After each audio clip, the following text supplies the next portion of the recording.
نحمده ونستعينه ونستغفره ونؤمن به ونتوكل عليه ونعوذ بالله من شرور أنفسنا ومن سيئات أعمالنا من يهده الله فلا مضل له ومن يضلله فلا هادي له ونشهد أن لا إله إلا الله وحده لا شريك له وأشهد أن محمدا عبده ورسوله أما بعد فأعوذ بالله من الشيطان الرجيم بسم الله الرحمن الرحيم الذين إن مكناهم في الأرض أقاموا الصلاة وآتوا الزكاة وأمروا بالمعروف ونهوا عن المنكر ولله عاقبة الأمور صدق الله العلي العظيم وصدق رسوله النبي الكريم الأمين قال الله تبارك وتعالى في شأن حبيبه مخبرا وآمرا إن الله وملائكته يصلون على النبي يا أيها الذين آمنوا صلوا عليه وسلموا تسليما الصلاة والسلام عليك يا رسول الله وعلى آلك وأصحابك يا حبيب الله الصلاة والسلام عليك يا رسول الله وعلى آلك وأصحابك يا رحمة للعالمين مولاي صل وسلم دائما أبدا على حبيبك خير الخلق كلهم هو الحبيب الذي ترجى شفاعته لكل هول من الأهوال مقتحم محمد سيد الكونين والثقلين والفريقين من عرب ومن عجم صلى الله تعالى على خير خلقه ونور عرشه محمد وآله وأصحابه أجمعين واجب الاحترام حاضرین و ناظرین السلام علیکم ورحمۃ اللہ وبرکاتہ۔ آج کی میری گفتگو کا موضوع ہے خلیفہ خامس امام العادلین و امام الزاہدین سیدنا حضرت عمر بن عبدالعزیز رضی اللہ تعالی عنہ کا زہد اور ان کے مزار مبارک کی بے حرمتی کی مذمت۔ دعا فرمائیں اللہ تبارک و تعالی مجھے حق کہنے کی توفیق عطا فرمائے اور ہم سب کو اس پر عمل کرنے کی بھی توفیق عطا فرمائے۔ اللہ تبارک و تعالی نے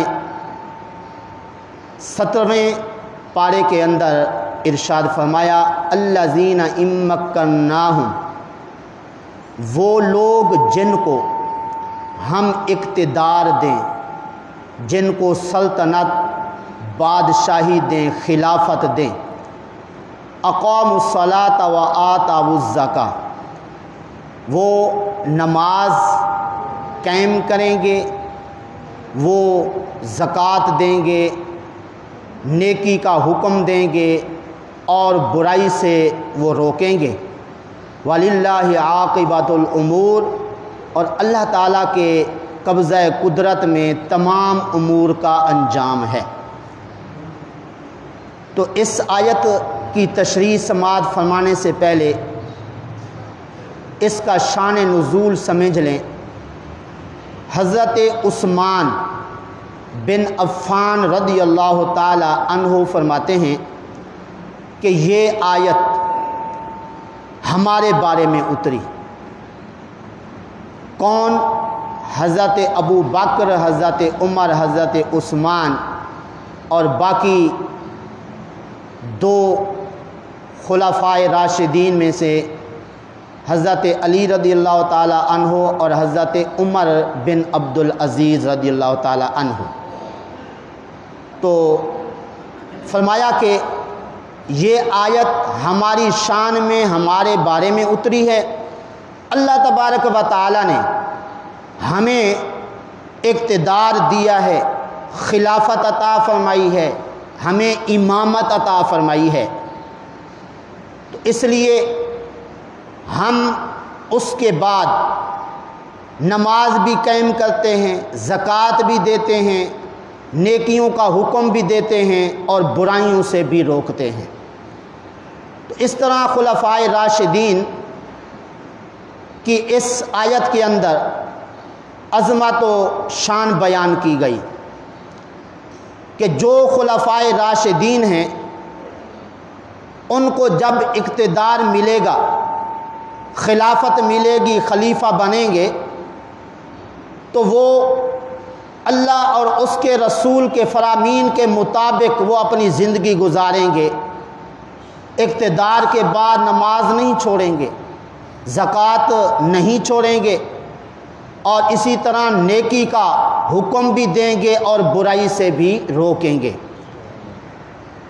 یہ جو شان نزول عرض کیا ہے یہ تفسیر ابن کثیر کے اندر بیان فرمایا گیا ہے، اور اسی تفسیر ابن کثیر کے اندر یہ مذکور ہے حضرت عمر بن عبد العزیز رضی اللہ تعالی عنہ جب خلیفہ بنے، خلیفہ بننے کے بعد انہوں نے اپنے خطبے کے اندر یہ آیت پڑھی اور اس کے بعد فرمایا کہ بادشاہ کے ذمے ہے کہ وہ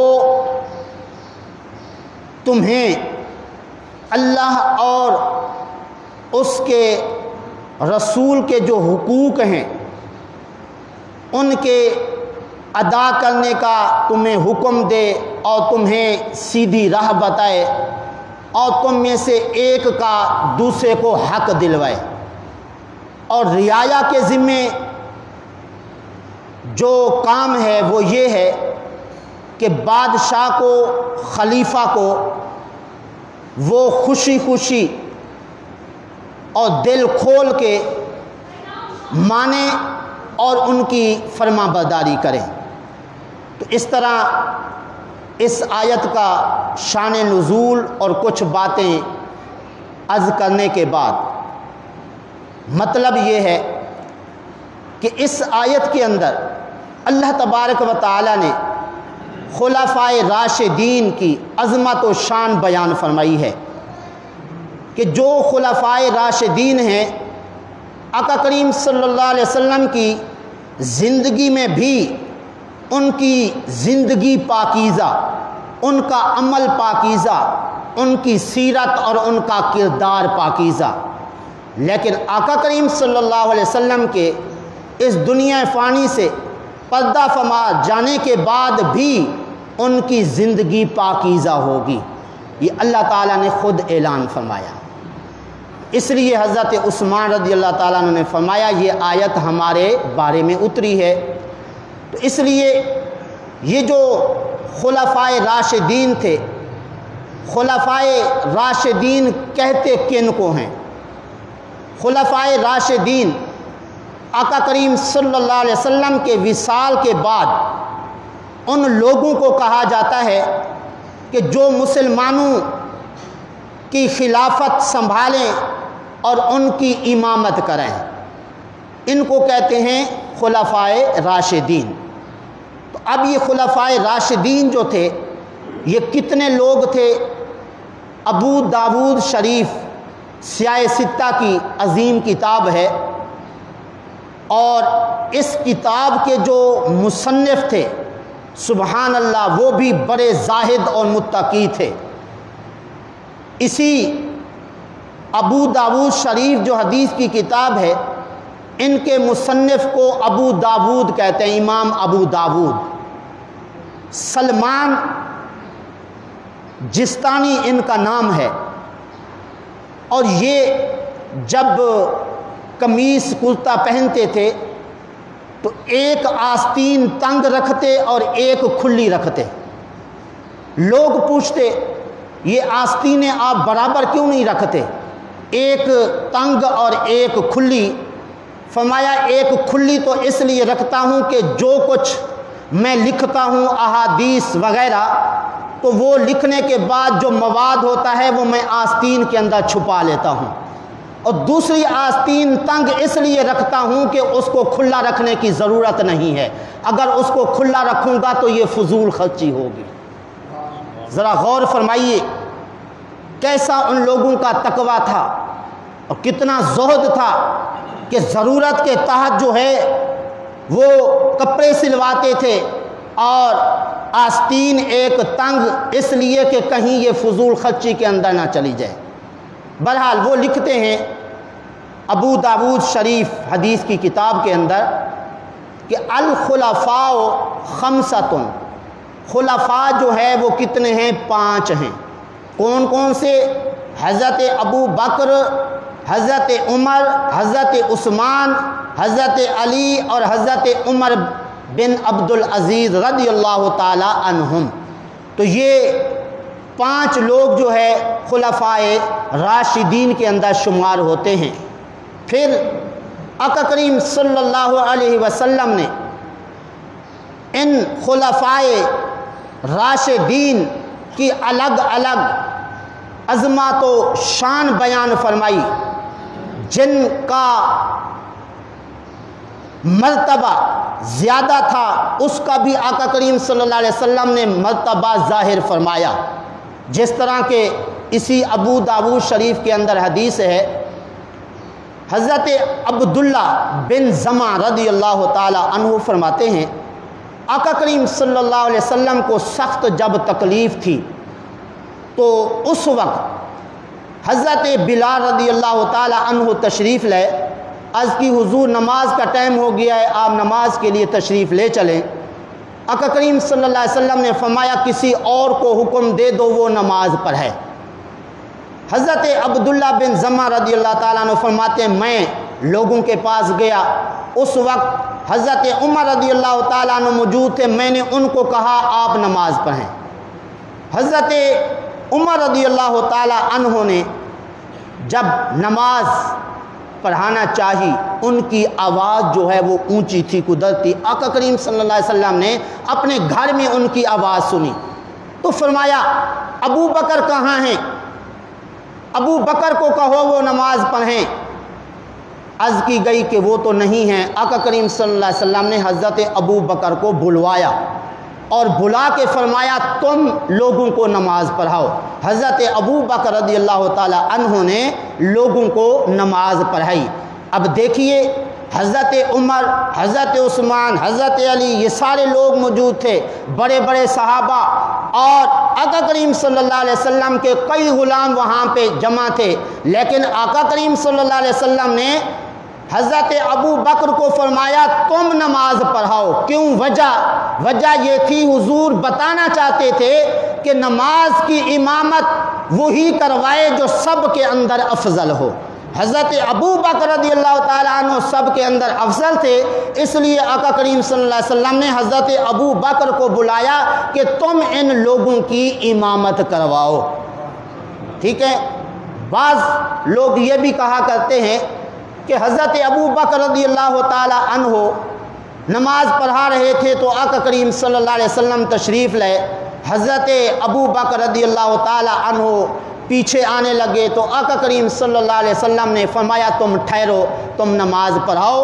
حضرت ابو بکر رضی اللہ تعالیٰ عنہ نماز پڑھاتے رہے حضور کے حکم پر، لیکن اصل کیا مسئلہ تھا؟ حضور آ گئے، وہ خلیفہ تھے، جب اصل آ جائے تو پھر خلیفے کی حیثیت نہیں رہتی، کیونکہ وہ نائب ہوتا ہے، جب اصل آ جائے تو پھر نائب کی ضرورت نہیں رہتی۔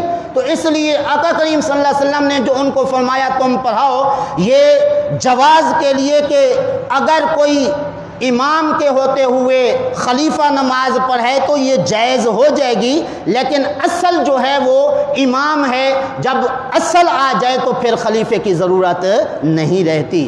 تو اس لیے مساجد کے اندر آج کل جہاں پہ امام اور نائب امام مقرر ہیں تو یہ مسئلہ ذرا کن کھول کے سن لیں، جب امام اصل پہلے سے موجود ہو یا تکبیر کے دوران آ جائے تو اس وقت نماز پڑھانے کا حق کس کا ہے؟ اصل امام کا۔ ٹھیک ہے جی، اب اگر امام اپنے منصب پر چلا جائے اس کو زیادتی نہیں کہیں گے، زیادتی نہیں کہیں گے، کیونکہ سنت سے ثابت ہے۔ آقا کریم صلی اللہ علیہ وسلم نے خود حضرت ابو بکر کو بلا کے فرمایا تم نماز پڑھو، حضرت عمر بھی موجود تھے، حضرت عثمان موجود تھے، حضرت علی موجود تھے، تو اس لیے اس طرف ہمیں ضرور توجہ کرنی چاہیے۔ بہرحال حضرت ابو بکر رضی اللہ تعالی عنہ، حضرت عمر، حضرت عثمان، حضرت علی، حضرت عمر بن عبدالعزیز، یہ پانچوں لوگ جی خلفائے راشدین تھے، اور انہوں نے مسلمانوں کی خلافت اور امامت کروائی، اور اللہ نے ان پانچوں لوگوں کی صفت بیان کی کہ ان کی زندگی پاکیزہ، ان کا زہد سبحان اللہ، نماز قائم کرنے والے، زکوٰۃ دینے والے، نیکی کا حکم دینے والے، برائی سے روکنے والے۔ تو اس لیے خلیفہ وہی ہو سکتا ہے کہ جو اپنی خواہشات نفسانی پر عمل نہ کرے، آقا کریم صلی اللہ علیہ وسلم کی سنت کی اتباع کرے، قرآن و حدیث کے مطابق وہ چلنے والا ہو، تو وہی اصل جو ہے وہ خلیفہ ہو سکتا ہے، وہی نائب ہو سکتا ہے۔ تو انہی چاروں میں سے، پانچوں میں سے حضرت عمر بن عبدالعزیز رضی اللہ تعالی عنہ ہیں، جن کے بارے میں آج میں نے گفتگو کرنی ہے۔ یہ حضرت عمر بن عبدالعزیز رضی اللہ تعالی عنہ جو تھے، یہ عبدالعزیز بن مروان کے صاحبزادے تھے، اور ساتھ جو ہے حضرت عمر فاروق رضی اللہ تعالی عنہ کی پوتی کے بیٹے تھے۔ ان کا زہد بھی آپ سنیں گے، لیکن ان کی والدہ ماجدہ کا زہد بھی ذرا سن لیجئے۔ حضرت عمر فاروق رضی اللہ تعالی عنہ ایک دن مدینہ شریف میں گشت کر رہے تھے، یعنی پہرا دے رہے تھے، لوگوں کی دیکھ بھال کر رہے تھے۔ ایک مکان کے پاس سے گزرے، ایک بڑھیا اپنی بیٹی کو کہہ رہی تھی کہ بیٹی تم دودھ کے اندر پانی ملا لو، دودھ کے اندر پانی ملا لو۔ وہ آگے کہنے لگی امی حضرت عمر نے اس عمل سے منع کیا ہے، دودھ میں پانی نہیں ملانا۔ تو وہ بڑھیا کہنے لگی حضرت عمر دیکھ تو نہیں رہے؟ آگے جواب دیا امی عمر نہیں دیکھ رہے، لیکن عمر کا خدا دیکھ رہا ہے، عمر کا۔ حضرت عمر رضی اللہ تعالی عنہ نے اس عورت کی جب یہ گفتگو سنی، صبح اپنے بیٹے عاصم کو فرمایا تم جا کے اس عورت سے شادی کر لو۔ تو حضرت عمر رضی اللہ تعالیٰ عنہ کے صاحبزادے عاصم نے اس خاتون سے شادی کی جو اتنی متقیہ پرہیزگار، کہ ماں کہہ رہی تھی دودھ میں پانی ملا لو، آگے کہتی ہیں عمر نے منع کیا۔ پھر جب کہا گیا کہ عمر نہیں دیکھ رہا، کہا کہ عمر تو نہیں دیکھ رہا لیکن عمر کا خدا تو دیکھ رہا ہے۔ تو اسی خاتون سے حضرت عمر بن عبدالعزیز رضی اللہ تعالی عنہ پیدا ہوئے۔ اب جب آپ پیدا ہوئے اس وقت آپ کے والد جو تھے وہ بھی امیر ترین تھے، یہاں تک کہ آپ روزانہ ایک سوٹ جو ہے پہنتے تھے، دوبارہ اس سوٹ کو پھر نہیں پہنتے تھے، یعنی ایک سوٹ صرف ایک دن پہنا، اگلے دن پھر نیا سوٹ، اس سے اگلے دن نیا سوٹ۔ اس طرح آپ کی زندگی گزری، شہنشاہانہ اور امیرت کی زندگی گزاری، لیکن جب آپ نے خلافت کا عہدہ سنبھالا، جب آپ خلیفہ بنے، اس وقت پھر آپ کی کیا صورتحال رہی اس کے بارے میں اب ذرا آپ غور سے سنیں گے، ذہن نشین فرمائیں گے اور اس پر عمل کرنے کی بھی کوشش کریں گے۔ حضرت عمر بن عبدالعزیز رضی اللہ تعالی عنہ خلیفہ بننے کے بعد اپنے زمانے کے تمام مومنین کے اندر سب سے بہتر جو ہے مومن شمار ہوتے تھے۔ وہ کیسے؟ ایک کتاب ہے الروض الفائق فی المواعظ والرقائق، اس کے اندر یہ لکھا ہے، حضرت عباس بن راشد رحمۃ اللہ علیہ فرماتے ہیں حضرت عمر بن عبدالعزیز ہمارے پاس آئے، تو جب ہو کے واپس جانے لگے، میں جس کا غلام تھا اس نے مجھے کہا کہ ان کے ساتھ چلے جاؤ۔ میں جب ان کے ساتھ یعنی حضرت عمر بن عبدالعزیز رضی اللہ تعالی عنہ کے ساتھ سوار ہوا، ہم ایک وادی میں پہنچے، وہاں پہ ایک مرا ہوا سانپ پڑا تھا۔ حضرت عمر بن عبدالعزیز رضی اللہ تعالی عنہ اس مرے ہوئے سانپ کو دیکھ کر سواری سے نیچے اترے اور اس سانپ کو زمین کے اندر دفن کیا۔ اس کے بعد ہم پھر سواری پر سوار ہو کے آگے روانہ ہوئے، اتنے میں غیب سے آواز آنے لگی، یا خرقہ یا خرقہ۔ حضرت عمر بن عبدالعزیز رضی اللہ تعالیٰ عنہ نے بھی وہ آواز سنی اور میں نے بھی سنی۔ حضرت عمر بن عبدالعزیز رضی اللہ تعالیٰ عنہ نے فرمایا، اے غیب سے آواز دینے والے، اگر تم سامنے آ سکتے ہو تو تم آ جاؤ سامنے۔ تو ہم پوچھنا چاہتے ہیں کہ یہ خرقہ کیا چیز ہے جس کے بارے میں آپ آواز دے رہے ہیں۔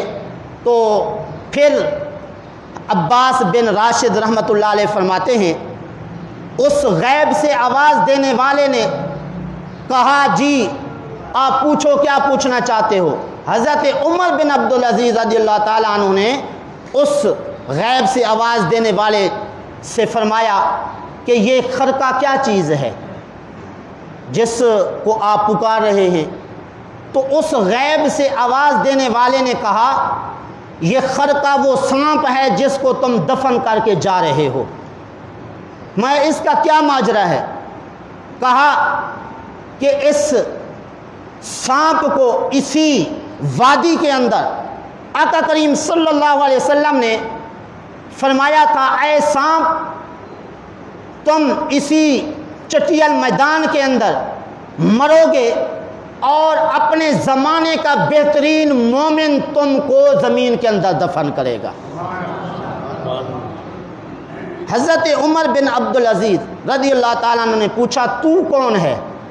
کہنے لگا، میں جن ہوں، 7 جن تھے، ہم 7 ساتھی تھے جن، تو ہم نے آقا کریم صلی اللہ علیہ وسلم کے ہاتھ پر بیعت کی تھی، اسلام قبول کیا تھا، تو میں انہی 7 جنوں میں سے ہوں، اور میں نے آقا کریم صلی اللہ علیہ وسلم سے یہ ارشاد فرماتے ہوئے سنا تھا، اس سانپ کو حضور فرما رہے تھے کہ تو چٹیل میدان میں مرے گا اور اپنے زمانے کا بہترین مومن تجھے زمین کے اندر دفن کرے گا۔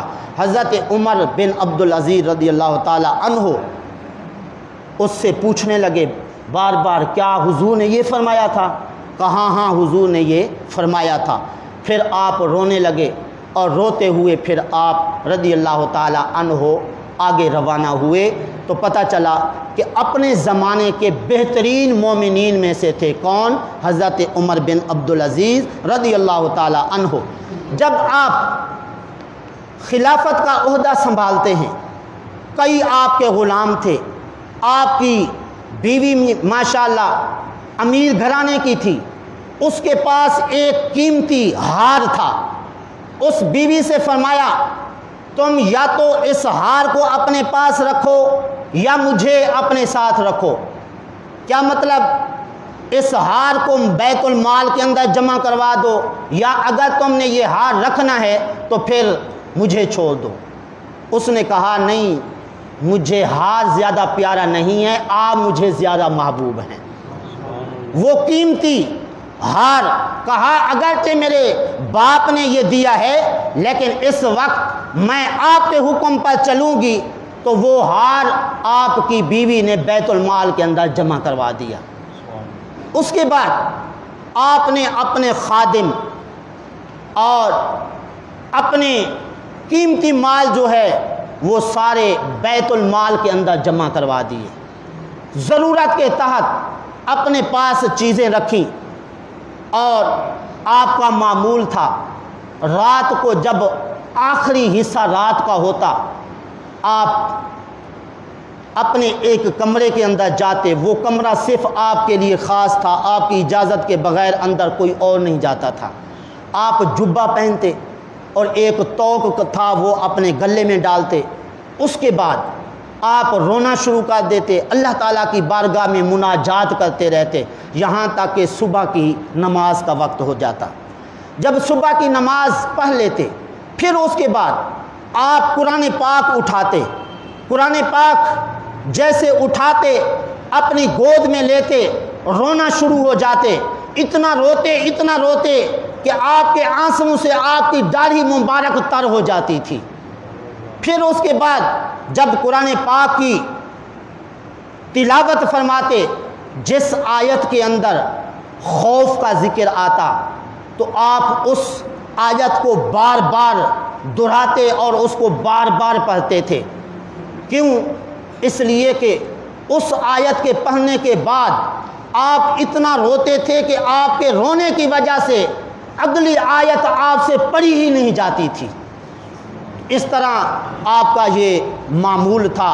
اور اسی طرح آپ ایک دن اسی کتاب الروض الفائق فی المواعظ والرقائق کے اندر موجود ہے کہ آپ ایک دن وما تکون فی شأن وما تتلو منہ من عمل, یہ آیت آپ پڑھنے کے بعد جس کا مطلب یہ ہے اللہ فرماتا ہے کہ تم جس حال میں بھی ہوتے ہو, قرآن پاک کی تلاوت کرتے ہو, جو بھی تم عمل کرتے ہو, ہم جب تم وہ عمل اور قرآن پاک کی تلاوت شروع کرتے ہو ہم اس وقت گواہ ہوتے ہیں.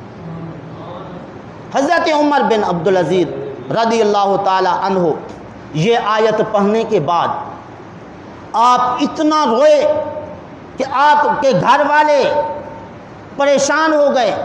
آپ کی بیوی جس کا نام فاطمہ تھا وہ آپ کے پاس آئیں پوچھنے کے لیے کیا ہوا, لیکن آپ کے رونے کی صورتحال دیکھ کر بجائے اس کے کہ آپ پوچھتی کہ آپ کیوں رو رہے ہیں, خود بھی وہ ان کے ساتھ رونے لگی. دونوں میاں بیوی اتنا روئے, پھر سارے گھر والے بھی ان کی رونے کی صورتحال دیکھ کر وہ بھی رونے لگے. پھر آپ کا ایک بیٹا تھا وہ آپ کے پاس آیا, عرض کی ابا جان کیا وجہ ہے, اتنا کیوں رو رہے ہیں؟ حضرت عمر بن عبدالعزیز رضی اللہ تعالی عنہ فرمانے لگے, بیٹے میں اس لیے رو رہا ہوں کہ کہیں میں جہنمیوں میں سے نہ ہو جاؤں.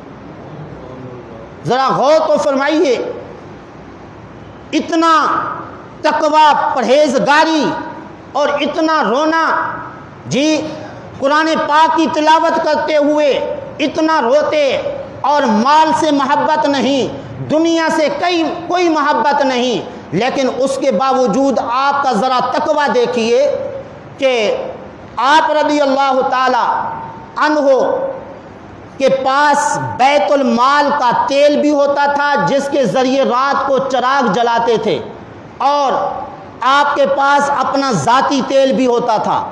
رات کی تاریکی میں اگر کوئی کام ہوتا, اگر اپنا ذاتی کام ہوتا تو اپنے ذاتی کام کے لیے اپنا ذاتی تیل استعمال کرتے تھے. اگر رعایا اور عوام کا کوئی کام ہوتا تو پھر بیت المال والے تیل کو چراغ کے اندر ڈال کے وہ چراغ جلا کے وہ رعایا کا کام کرتے تھے. لوگ پوچھتے کہ کیا فرق پڑتا ہے اگر بیت المال والا تیل جلا کے اپنا ذاتی کام کر لیا کریں؟ فرمایا نہیں, میں اپنا ذاتی کام جو ہے وہ بیت المال سے جو کہ اللہ تعالیٰ کی مخلوق کا حق ہے, میں اس کو اپنے ذات کے کاموں کے اندر کیوں استعمال کروں؟ قیامت کے دن اس کا جواب دینا ہے. ذرا غور فرمائیے, اور اتنا عدل و انصاف کہ آپ سن کے حیران رہ جائیں گے کہ آپ اتنے عادل بادشاہ تھے, خلیفہ وقت تھے کہ آپ کے دور خلافت کے اندر بھیڑیا اور بکریاں کٹھی رہتی تھیں. حالانکہ بھیڑیے کے سامنے اگر بکری آ جائے تو بھیڑیا پکڑ کے کھا لیتا ہے, لیکن آپ کے دور خلافت میں آپ نے عدل و انصاف اتنا قائم رکھا کہ وہ بھیڑیا بکری کو جو ہے وہ پکڑ کر نہیں کھاتا تھا۔ ایک دن ایک چرواہا جنگل کے اندر بکریاں چرا رہا تھا، تو ایک ہی جگہ سے بکریاں بھی پانی پیتی تھیں، بھیڑیے بھی پانی پیتے تھے، لیکن اس چرواہا نے دیکھا کہ ایک دن جو بھیڑیا ہے وہ بکری کو پکڑ کے لے جا رہا ہے، تو اس چرواہے نے کہا لگتا ہے کہ حضرت عمر بن عبدالعزیز رضی اللہ تعالی عنہ کا انتقال ہو گیا ہے۔ کیوں کہ ان کی زندگی میں بھیڑیے کو جرأت نہیں تھی کہ کسی کی بکری کو پکڑ سکے۔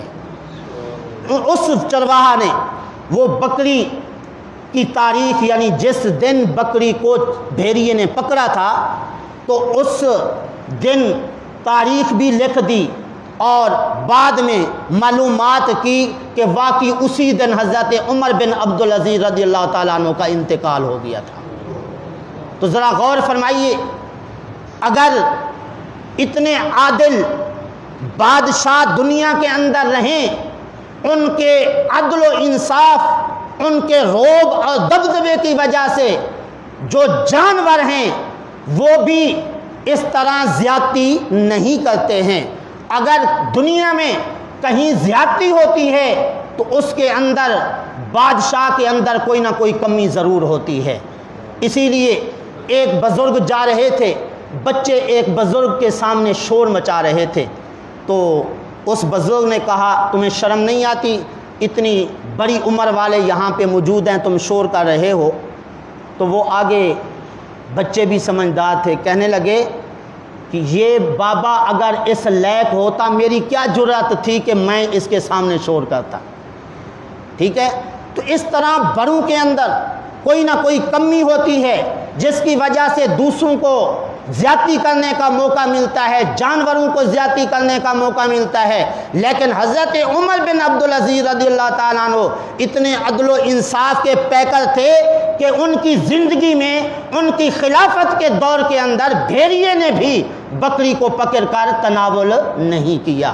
تو اس طرح حضرات گرامی ان کی پاکیزہ زندگی، اور مزید آپ کے زہد کے بارے میں ایک بات یہ بھی ہے کہ ابھی آپ نے سماعت فرمایا، آپ نے سب کچھ بیت المال کے اندر جمع کروا دیا، تو لوگ کہنے لگے آپ کی اولاد ہے، آپ اپنی اولاد کے لیے بھی تو کچھ چھوڑ دینا۔ آگے ارشاد فرمایا اگر میری اولاد نیک ہوگی تو میرا رب ان کو نکارا نہیں چھوڑے گا۔ میری اولاد اگر نیک ہوگی تو میرا رب اس کو نکارا نہیں چھوڑے گا، اس کے کھانے پینے، پہننے اور رہائش کا انتظام میرا رب کر دے گا۔ اگر میری اولاد بری ہوگی تو میں ایسے لوگوں کے لیے کیوں جمع کر کے رکھ جاؤں کہ جو بعد میں میرے لیے وبال بنے۔ اس لیے اس طرف توجہ کرنی چاہیے۔ اب کوئی کہے آقا کریم صلی اللہ علیہ وسلم نے تو فرمایا اپنی اولاد کے لیے اتنا کچھ چھوڑ جاؤ کہ تمہاری اولاد پیچھے مانگتی نہ پھرے، کسی سے بھیک نہ مانگتی پھرے۔ تو حضرت عمر بن عبدالعزیز رضی اللہ تعالی عنہ نے یہ کیسے کہہ دیا کہ میں اولاد کے لیے اتنا کیوں چھوڑوں؟ تو اس کا جواب ان کی اپنی گفتگو میں آ گیا ہے کہ حضرت عمر بن عبدالعزیز رضی اللہ تعالی عنہ اپنی ولایت کی نگاہ سے دیکھ رہے تھے کہ میری کچھ اولاد ایسی بھی ہوگی کہ جو میرے مال کو جائز جگہ پہ استعمال نہ کرے گی، تو اس لیے فرمایا ایسے لوگوں کے لیے میں جمع مال رکھ کے کیوں جاؤں۔ تو اس لیے حضرات گرامی اولاد کے لیے جمع کرنا ہے تو اچھے نظریے سے اور حلال کما کے رکھیں، ایسا نہیں کہ اولاد کے لیے رشوتیں لے کے، سود لے کے، ناجائز طریقوں سے مال کما کے اپنی اولاد کے لیے رکھیں۔ بے حضور نے فرمایا تھا اپنی اولاد کے لیے کچھ چھوڑ جاؤ، تو ایسا جو مال ہے یہ وبال بنے گا آخرت کے اندر۔ تو بہرحال یہی حضرت عمر بن عبدالعزیز رضی اللہ تعالی عنہ جن کا مزار ملک شام میں ہے، اور آپ میڈیا پہ شاید سنتے رہے، دیکھتے رہے کہ پچھلے دنوں آپ کی مزار کی اور آپ کی زوجہ محترمہ کی مزار کی بے حرمتی کی گئی۔ تو ہم ایسے لوگوں کی مذمت کرتے ہیں، کیوں کہ ایک عام مسلمان ہے، عام مسلمان کی قبر کا آقا کریم صلی اللہ علیہ وسلم نے کس طرح ادب کرنے کا حکم دیا۔ حدیثوں کے اندر موجود ہے، آقا کریم صلی اللہ علیہ وسلم نے فرمایا تم کسی مومن کی قبر کے پاس سے گزرے تو تم جوتے اتار لیا کرو، جوتے اتار لیا کرو۔ اور آقا کریم صلی اللہ علیہ وسلم نے یہاں تک فرمایا کہ قبر کے اوپر چلنے سے بہتر یہ ہے کہ میں تلوار کے اوپر اور انگارے کے اوپر چلوں۔ جی تو اس لیے کتنا بڑا جرم ہے قبر کے اوپر چلنے کا، اور بلکہ قبر کے ساتھ ٹیک لگانے کی بھی شرعی طور پہ اجازت نہیں ہے۔ تو اس طرح جب ایک عام مومن کی قبر سے ٹیک لگانا جائز نہیں ہے، جوتے پہن کے جی اس قبر کے اوپر، مومن کی قبر کے اوپر جو ہے وہ چلنا جائز نہیں ہے، تو اس طرح ایک خلیفہ خامس یعنی 5ویں خلیفے کی مزار کو جی بے حرمتی کا نشانہ بنانا اور ان کی زوجہ محترمہ کی قبر کو اور مزار کو نشانہ بنانا کتنا بڑا برا ہے۔ تو اس لیے حضرات گرامی اس بات کو آپ ذہن نشین فرما لیں، اور سارے مل کر ہم جو ہے حضرت عمر بن عبدالعزیز اور ان کی اہلیہ رضی اللہ عنہ ہما کی مزار کی بے حرمتی کرنے والوں کی مذمت بیان کرتے ہیں، اور ایسے لوگوں کو اللہ تعالیٰ نیست و نابود فرمائے کہ جنہوں نے اس طرح کا قدم اٹھایا۔ تو بہرحال حضرت عمر بن عبدالعزیز رضی اللہ تعالیٰ عنہ کی جو زہد کی باتیں عرض کی ہیں، کوشش کریں کہ ان پر عمل پیرا ہوں۔ دعا ہے اللہ تعالیٰ کی بارگاہ میں جو کچھ کہا عمل کی توفیق عطا۔